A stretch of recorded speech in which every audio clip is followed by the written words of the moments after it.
Hi, I'm Mark Levitt, and welcome to another exciting episode of Bad Lyrics. Today, I'm sure you can hear in the background, the feature and focus of my Bad Lyrics webcast is the music of Donovan. So let's begin. Now, when you're doing a webcast about Donovan, and you're reading through the morass of his lyrics, one thing becomes clear as you're reading it. That dude was one fanciful, hippy-dippy motherfucker. Dude, there's poetical whimsy, but this guy left poetical whimsy in the rearview mirror and went on to full sitar-twanging, flute-tooting, lily-pad skipping, butterfly gazing, tutti-frutti overindulgence. Now, whenever I do one of these webcasts about bad lyrics out there, inevitably some hump out there on the internet points out the fact that song lyrics are sometimes meant to be not to be taken literally, but they're figurative. I'm like, thanks, Clem, but as I'm listening to a pop tune, I really don't like to do a deep dive into the man's symbolic intentions. I'd rather not, okay? I mean, this is not Joyce's Ulysses here. We're listening to a pop tune. The point is just to hear the music and get meaning from that. I'm not going to wade through a vast quantity of lyrics and try to glean meaning from them, okay? I'm just not. I'm not going to glean. You got it, pal? No gleaning.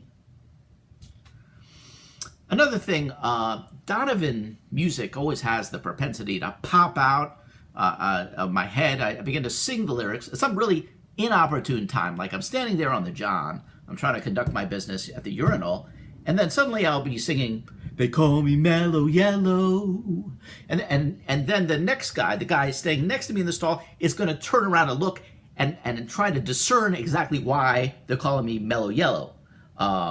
So that's what happens a lot of the time, because his song is repetitive. It's got that driving. I don't know what it is, but they pop out, like I said, and it's just really irritating. Okay. Anyway. And Mellow Yellow is quite simply an awful tune, isn't it? You know you're in trouble when the first line of the tune is, "I'm just mad about saffron, and saffron's mad about me." I mean, the man's proclaiming his love for spices. I might feel really strongly about paprika or oregano, but I don't know if I'd feel mad about them. And even if I did, that's something that I think best kept to myself. Let's see. Now we come to the classic tune, Donovan tune, Epistle to Dippy. Isn't that a classic name? Epistle to Dippy. Or how about this? The poignancy of the lyrics and the tune boringly, is that a word? I think so. Boringly titled, "There is a Mountain."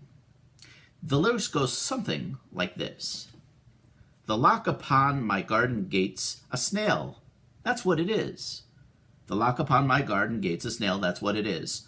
First there is a mountain, then there is no mountain, then there is." Then he repeats it. First there is a mountain, then there is no mountain, then there is. Jesus Christ, Donovan. I'm no songwriting expert here, not by a long shot, but when setting the scene for a song, it's good to have a handle on what's actually going on, isn't it? I mean, first you say there's a mountain, then there is no mountain, then there is. Mountains are a pretty constant thing. It's not like it's moving. It's not like it's going anywhere. It's not going to grab a smoke or check its email. It's made of rock, you know? They're not going anywhere. You know, after I was preparing the webcast this week, sorry to go off on another tangent, but I was reading through his lyrics. He seems to have an obsession with looking out windows. In addition to being toasted out of his mind when he's actually writing these lyrics, each song is like obsessed with looking out windows.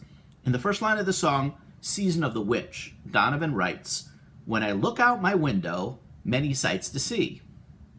In the song "Sunshine Superman," he writes, "Sunshine came softly through my window today." In the song "Epistle to Dippy," Donovan writes, "Looking through all kinds of windows."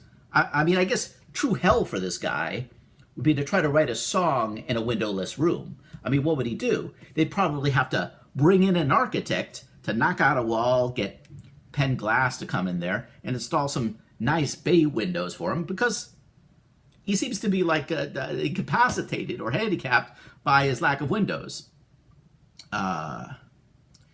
Let's see. Now, in his tune, Epistle to Dippy, another random tangent, his tune, Epistle to Dippy, he writes these incongruous passages. Such a tiny speculating, whether to be hip or skip along quite merrily. I mean, are those my only two options, Donovan? I mean, what if I don't want to be hip? What if I've already successfully gone through puberty and I don't want to merrily skip? What then? Are those my two options here for normalcy? The next stanza goes, through all levels you've been changing, elevator in the brain hotel. Now, whenever I hit on a line that makes absolutely no sense, like elevator in the brain hotel, I always call it out. But inevitably, you get some idiot on the internet who is an expert in Donovan lyrics, and of course has to say something like, "Don't you know that a brain hotel is a dwelling oft used in the dystopian novels of Ray Bradbury? It quite literally houses rebellious thoughts. It is a literal hotel for brains." I'm like, thanks, maggotdweller269@gmail.com. I really don't care. I mean, like I said before, I think a pop song loses some of its urgency and potency if you have to check the glossary in some obscure book somewhere to find out the meaning. Anyhow, I've been Mark Levitt, down this confusing ride through the trippy, dense, nauseatingly effeminate lyrics of Donovan. I hope you enjoyed the broadcast this week, and I look forward to seeing you once again some other time. Until then, enjoy the rest of your lives.